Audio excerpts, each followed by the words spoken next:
In this week's video, we will be discussing the periodic trends of ionization energy and electron affinity. We will be doing 3 problems before your exam. First one, arrange the following atoms in order of increasing ionization energy. Those elements are argon, lithium, nitrogen, sodium, and sulfur. First, let's look at argon.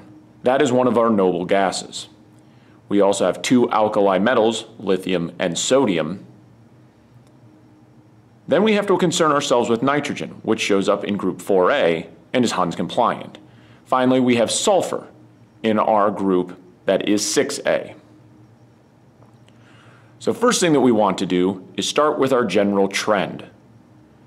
As you go down the periodic table, it is going to be easier to remove electrons.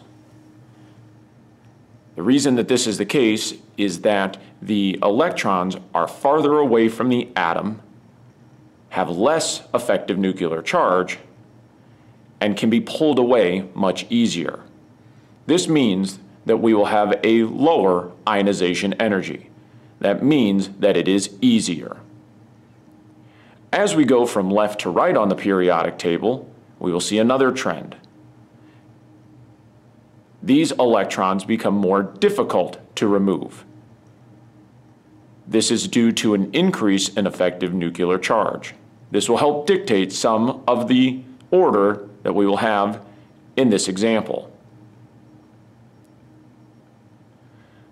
The first element that we want to compare is our sodium with its fellow alkali metal, lithium. Sodium is farther down the periodic table than lithium, so therefore it must be easier to remove that electron.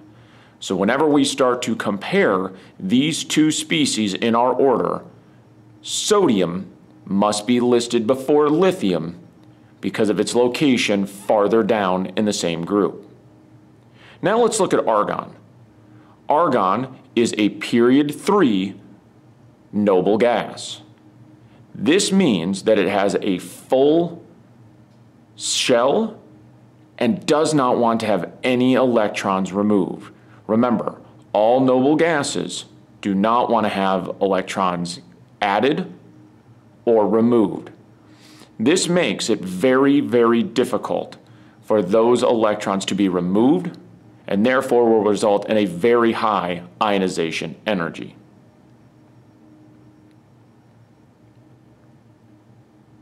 The next element we want to talk about is nitrogen.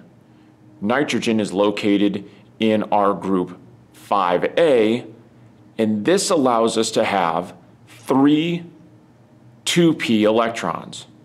Notice that this is Hund's compliant and does not want to have an electron removed.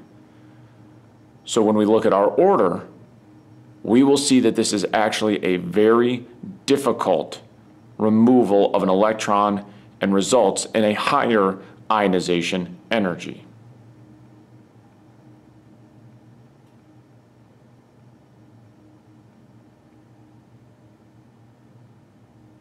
Now we can start to build our order in place.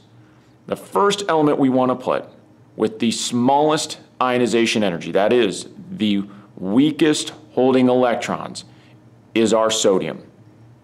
We know because of our trend, we want to put lithium next. We have not discussed sulfur yet, so let's discuss sulfur and a little bit of its trends. It is in group 6A, and notice that it will have 4 3p electrons. This is not Hund's compliant. However, notice that one paired up electron set would like to be split up. This is going to mean that its ionization energy is going to dip slightly, making it easier to remove. This means that sulfur should be the next element in our order. Now we must compare our nitrogen and argon. Nitrogen is Hund's compliant, but it is not a full shell or subshell, so nitrogen will go next. Remember, if we're trying to break ties, we must concern ourselves with subshells and shells. So finally, our argon, which has a full shell, is going to be our last species. The correct order is our sodium, because it is our furthest alkali metal, followed by lithium, followed by sulfur, because of that one electron that wants to leave the 3p, followed by nitrogen, which does not want to remove an electron being Hund's compliant, and finally argon, which has a full subshell and shell. Ionization energy trend should be followed on the exam. Easier going down, harder from going from left to right.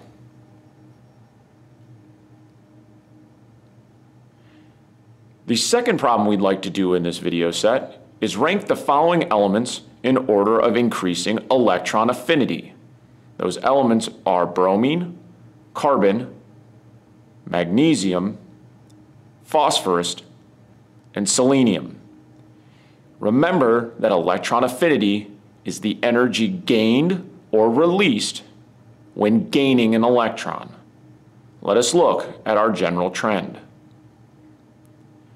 If you are going down the periodic table and going further away, the general trend for electron affinity is that we want an electron less. This is due to the electrons being further away from the nucleus and us having a reduced nuclear charge.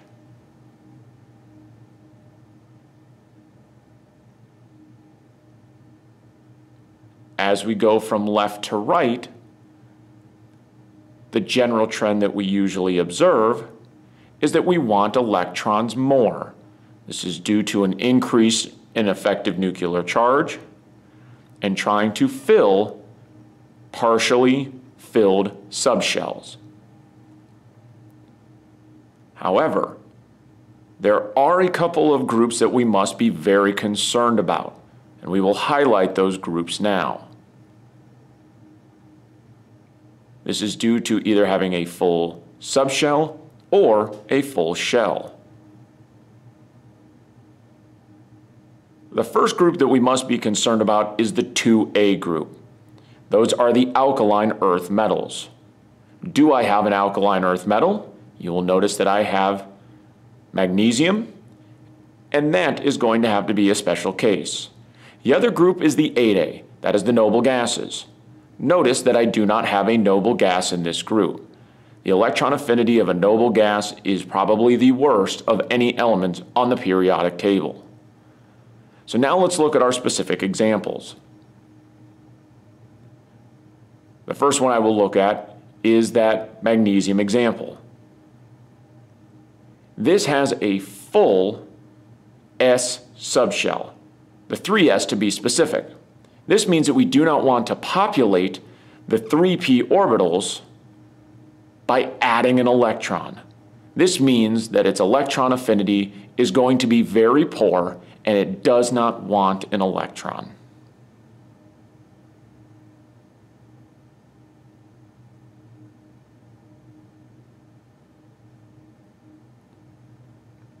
The next element we will look at is our phosphorus. The best way to see in how it will handle gaining an electron is by going and drawing its electron orbital notation. These are 3p electrons, and notice that I will have 1, 2, 3. This is similar to nitrogen like the last example, but instead of removing, we are now gaining. We do not want to gain a fourth electron for this subshell because we will now have to start pairing up electrons, which we know reduces stability. Phosphorus is Hund's compliant and does not want the fourth electron. Now let's look at our bromine. Bromine is in group 7A. This is a halogen, and we know that it is a P5 subshell.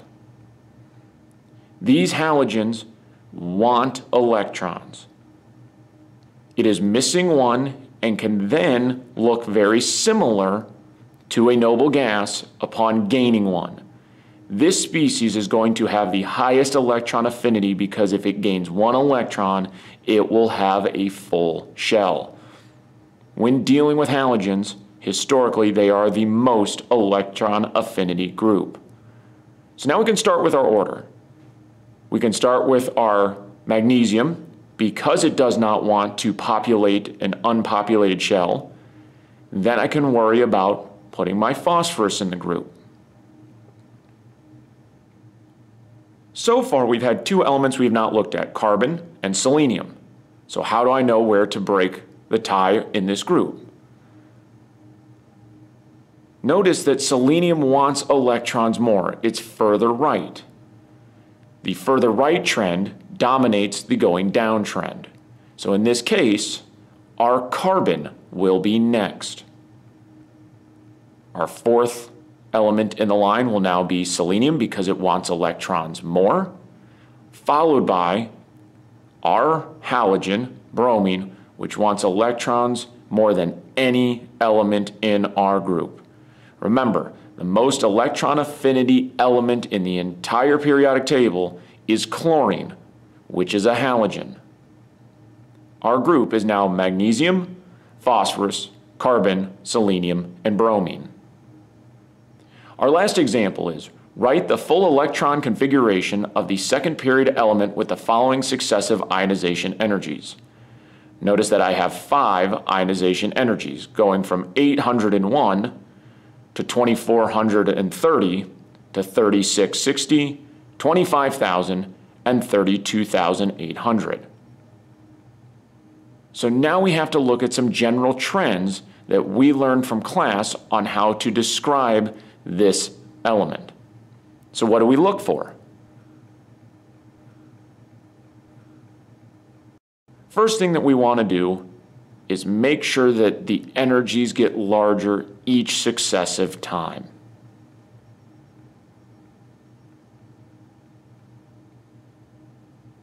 Notice that the first ionization energy is 800. Once we remove another electron, and the third, and the fourth, and finally the fifth, it becomes more difficult. This is because we are removing an electron from a species that is becoming more positive each time. The second thing we want to look for are small jumps in our ionization energy. These are not just small increases, but noticeable jumps where we believe that we are removing electrons from possibly a full shell. This occurs between ionization 1 and ionization energy 2. If we do a little bit of quick math, you will see that there is about a 3 times increase upon the removal of the second electron. This means that we probably had 1 electron in a subshell that when we removed it, we now started to remove from a previously full subshell. Finally, the last thing that we really want to look for are large, huge, big jumps in our energy. Because this can be indicative of us trying to remove core electrons from a previously filled shell. This occurs between ionization energy 3 at 3660 and our ionization energy 4 with 25,000. Between these two energies, there is a huge increase, approximately about 7 times. So what can that mean? That means that after the third electron being removed, we are now starting to remove electrons from a core set. The core set meaning that it was a previously full shell. So that means we probably had 3 valence electrons. So now what we can do is say, because of our number 2 rule, we can look at the subshells. More than likely, we had 1 electron in a subshell, and when we tried to remove the second one, we were starting to break up a full subshell.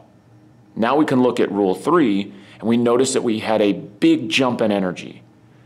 We are saying now that we are taking from a full shell. So what we've done is take from a partial, then a full subshell, and then finally from a full shell. So what element could this possibly be? It is the element boron. This is in the second period, which is the second row. And now using our energy level diagrams, we will help explain where some of those electrons come from.